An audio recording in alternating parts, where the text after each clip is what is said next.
Hi, welcome back to the Haunted Pineapple, or welcome if this is your first time. I hope you all are well. And first of all, apologies for taking so long. The only reason I have is life.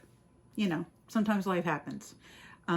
If this is your first time here, I hope you will stick around, subscribe, and check out the stories that are going on.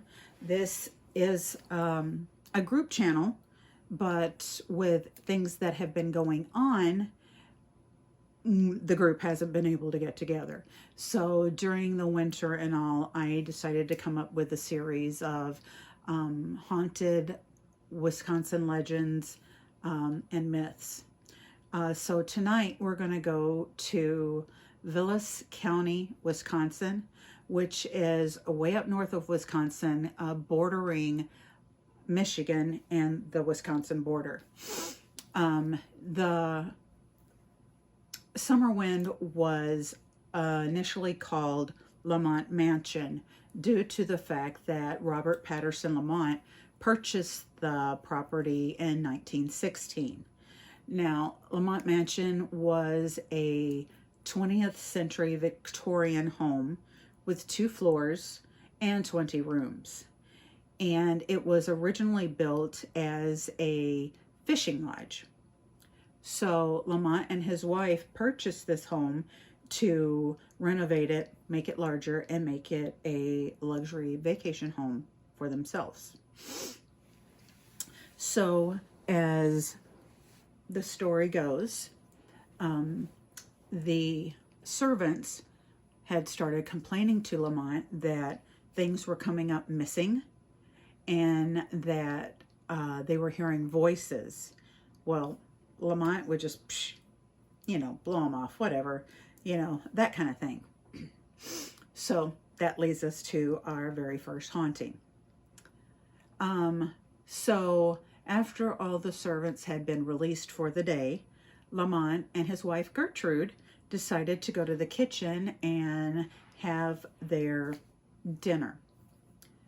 And while they're sitting there and they're chatting and enjoying their dinner, the basement door flies open completely on its own accord, and what appeared to be is a tall intruder standing at the top of the basement stairs. Being shocked, and which I think anybody else, anybody sitting there would be, being shocked, the Lamont reached for his weapon and fired 2 shots at the supposed intruder. Well, to their shock and dismay, it caused no effects whatsoever to the intruder. Terrified, Gertrude and Lamont left the mansion and vowed never ever to return. And to the best of my knowledge, they never did. I don't know if I would or not. I'm just saying. A Summerwind Mansion sat vacant and empty for years until finally being sold to the Kiefer family. Now, the Kiefer family had pretty much the same idea. We'll fix it up and we'll rent it to people vacationing during the summer up around the lakes. So that's what they intended to do. But it's reported that Miss Kiefer would never step foot in the house. She would drop the keys off and she would just dip hard. She just, here's the keys and she's gone. And that's what was reported by people who had rented at that particular time. So they eventually left, and after many times of trying to sell it and get rid of it, it ended up being back in the Kiefer's possession due to whoever purchased it or bought it due to their non-payment. So it again reverted back to them after being repoed. So in the 1970s, Summerwind was purchased by Arnold and Ginger Henshaw, and their 6 children. And just like the others before them, they wanted to renovate it, fix it up, and make it a vacation home. Well, during trying to get it renovated and such, none of the construction workers were willing to stay. They had trouble with them in fear of the house and in fear of things that they had heard about the house. So none of the construction workers would ever stay. So they just decided to take it upon themselves and renovate it themselves. So Arnold and Ginger decided to just take on the task themselves. So one day Arnold was working in one of the many bedrooms, and as he was working, he found a sealed crawl space. So he unsealed it to see why it was sealed. Well, Arnold being too large to fit into the crawl space, he sent in his youngest daughter of the 6, Mary, to go into this crawl space. I don't know if I'd send one of my young children into this crawl space, because who knows what's in there, right? Okay, so he sends Mary into the crawl space, and what Mary finds is a full skeleton with a skull with black knotted hair still connected to the skull. So from the story, it sounds like she either brought it out and they looked at it or whatever, and then they put it back into the crawl space and resealed the crawl space up. No clue why it wasn't reported to the authorities or anything like that. I mean, back in the 70s, it's a skeleton. You just bought the place, so whatever. They didn't report it, and they put it back down there and they sealed it back up. So it wasn't long before they started reporting sounds coming from rooms that are empty. Ginger and the children were constantly having the sensation of being stared at, being watched at all hours, at all times. Hearing noises coming from empty rooms where there's no one in there at all. Ginger was in the dining area or the living area and felt like she was being watched, and she looked up, and at the top of the stairs stands this female figure. Now, it doesn't say what she did, but I can imagine she freaking out, she just freaked out.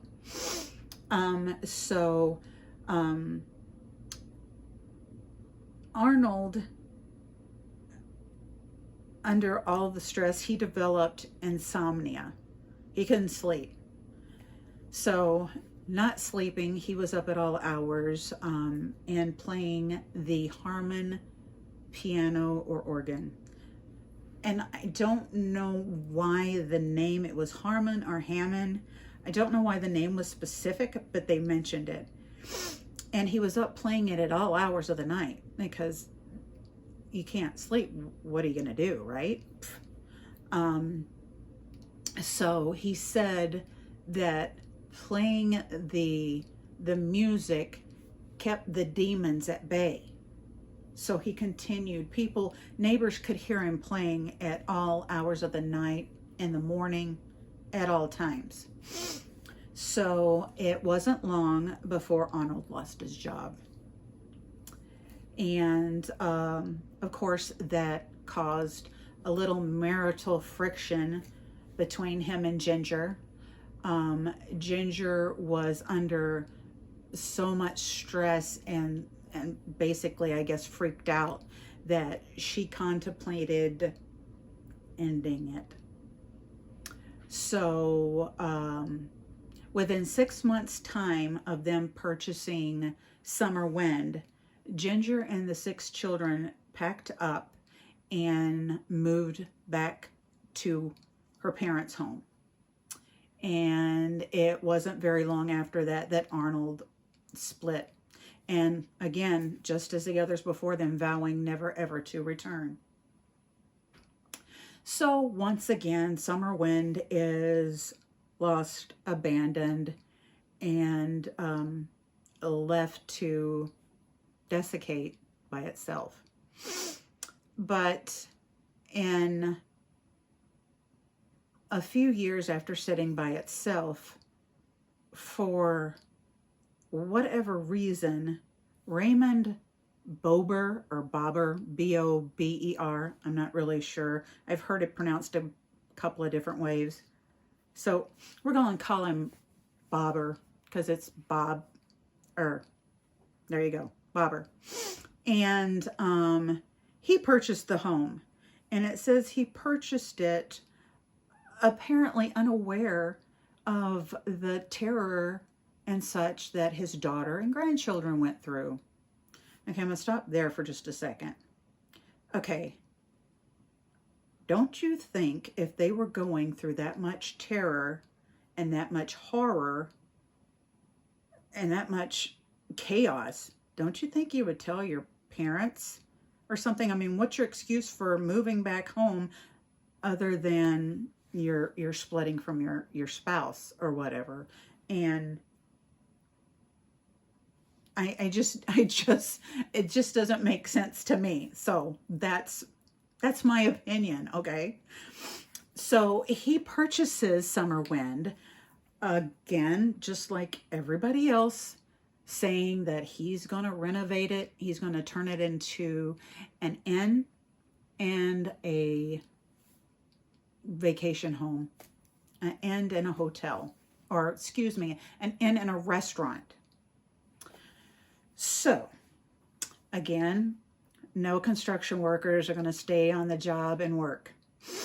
So, at one point, him and his son are working on the house. And his son is working in the restaurant. And suddenly, and this is obviously on the second floor, and he turns and he sees this apparition appear, just manifest right before him. And I'm just going to call him Junior. Probably did what any other person would do, is just like run. Well, he gets all the way down from the second stairs to the first stairs, and he immediately, before he can even get out the door, has a residual haunting of the original haunting from Lamont and Gertrude. Seeing the male apparition in front of him, it was so real to him that he reported hearing the weapon go off twice and smelling the gunpowder that was discharged. And he, like all the other ones before him, left and vowed never ever to return. So Arnold Bober, he stays, not Arnold, Raymond, sorry about that, decides to stay, and he's going to continue to fix it up. Well, he did find some construction workers that were willing to come in and work on the building and expand it, make it larger, and that kind of thing. Well, they started coming to Raymond and telling him that their tools are come up missing, only to find them in a completely different place, that they weren't, that they weren't working. And the blueprints would come up missing, and then they would find them again someplace else. Well, the construction workers would make measurements of all the rooms and write them down, and no sooner than they had written them down that the measurements changed. It's like the room completely resized itself, for better phrasing. It resized itself. It just changed its own dimensions on its own accord. So obviously those construction workers didn't last very long either. Well, Raymond became so enthralled and so interested in the paranormal that he decided to undergo hypnosis to see if he could find out more about what was going on. Now, this was after he had tried doing seances, which I wouldn't advise, using Ouija boards, spirit boards, also, again, I would not advise.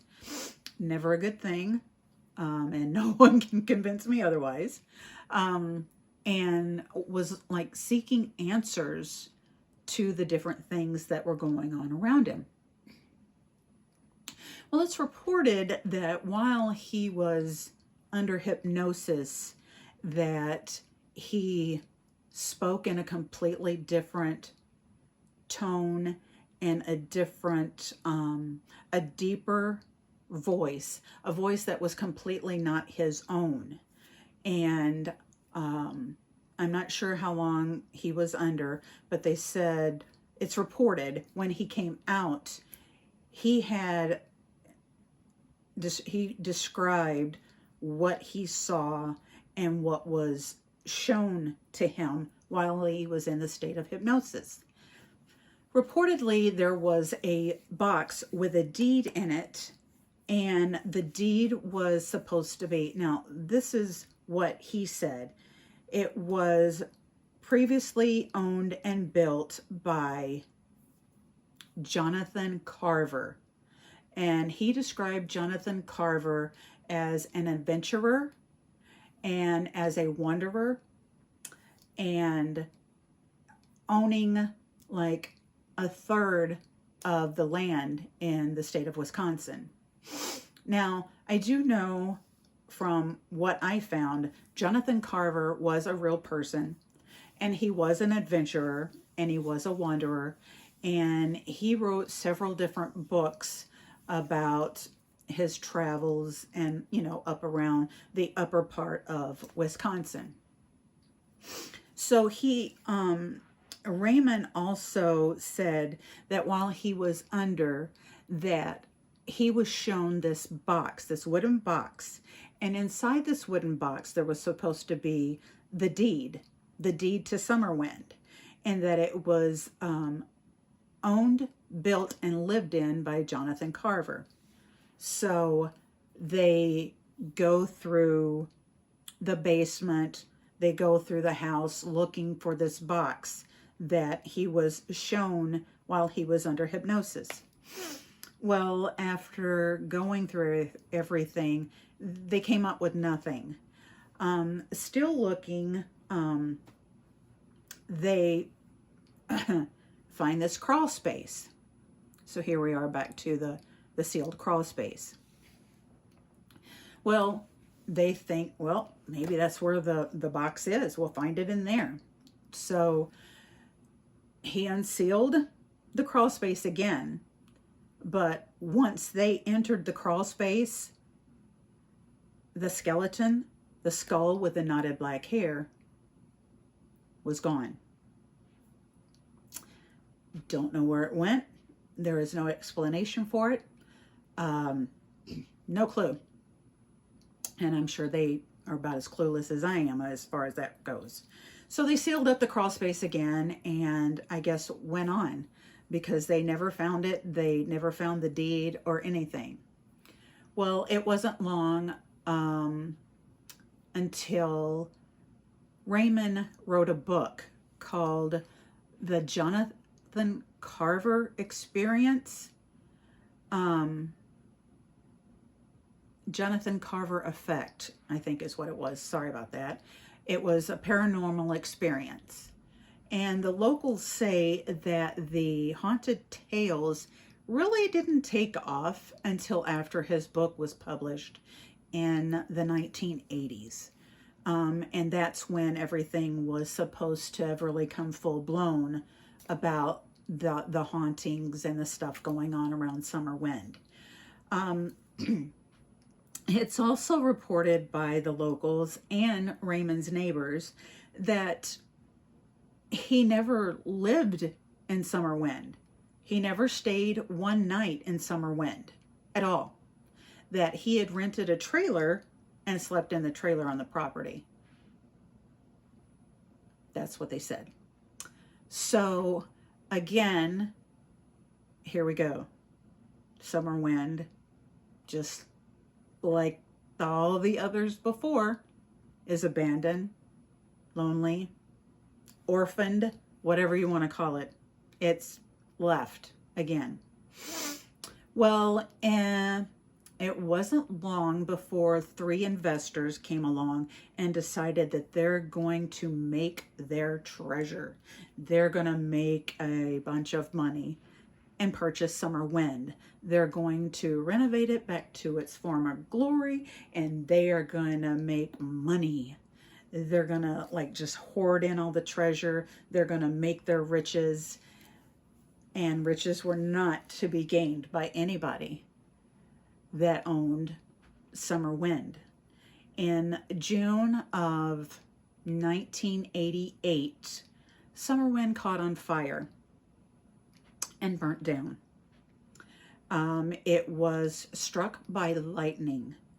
The police officers and the sheriffs in the county do not believe foul play was involved at all. They don't believe it was arson.